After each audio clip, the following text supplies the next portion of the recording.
Hello friends, welcome back to our channel The Happy Mama.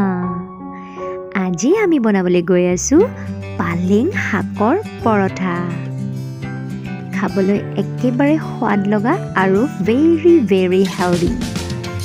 এয়া অকমান ধনিয়া পাত লৈছো আৰু এয়া লৈছো পালেং শাক, একেবাৰে মানে সাৰ নিদিয়া আমাৰ ঘৰৰ শাক।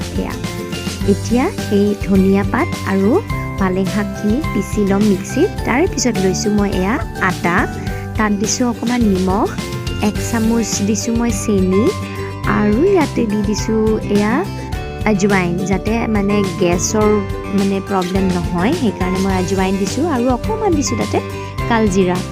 তাৰে পিছত দি দিছো ইয়াতে ৰিফাইন তেল, আপুনি ঘিউ ব্যৱহাৰ কৰিব পাৰে। এতিয়া মই দি দিছো পালেং শাকৰ পেষ্টটো আৰু এতিয়া খুব সুন্দৰকৈ আটাখিনি মাখি লম। মই ইয়াতে পানী ব্যৱহাৰ কৰাই নাই, শাকৰ যিটো পেষ্ট হৈছে সেই পেষ্টখিনিৰে খুব সুন্দৰকৈ আটাখিনি মাখি লৈছোঁ। আপুনি দৰকাৰ হ'লে অকমান পানী ব্যৱহাৰ কৰিব পাৰে। এয়া মোৰ আটাখিনি ৰেডি হৈ গ'ল, খুব কোমলকৈ মাখি লৈছোঁ আৰু অকমান সময় ৰেষ্ট দিছোঁ আৰু এতিয়া ধুনীয়াকৈ গোলকৈ লাৰু বনাই লৈছোঁ। পৰঠা বনাম যিহেতুকে অকমান মানে ডাঙৰ কৰিছোঁ লাৰুকেইটা, যাতে মোটা হয় ৰুটিকেইখন।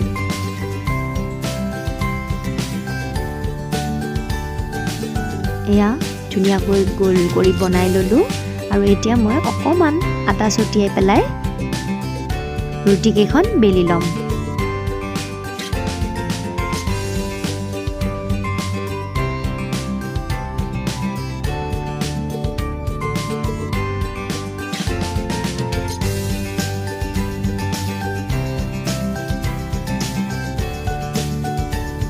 এয়া মোৰ ৰুটি ৰেডি হৈ গ'ল আৰু এতিয়া এখন তাৱা গৰম কৰি প্ৰথমতে ৰুটিকেইখন সেকি ল'ম।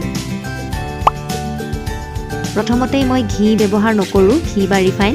প্ৰথমতে অকণমান সেকি ল'ম যাতে পালেং শাকখিনিও অকণমান সিজি যায়।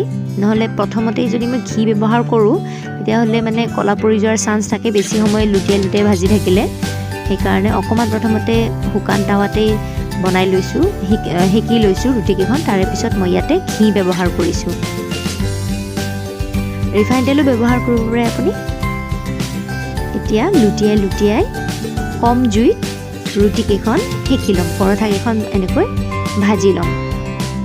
বেছি জুই দিলে সোনকালে ক'লা পৰি যাব আৰু সিজি নাহিব, কেঁচা থাকিব। সেইকাৰণে কম জুইত আমি বেছিকৈ ৰাখি পেলাই লুটিয়াই এনেকৈ পৰঠাকেইখন বনাই ল'ম। এয়া প্ৰায় ৰেডি হৈছেই মোৰ পৰঠা।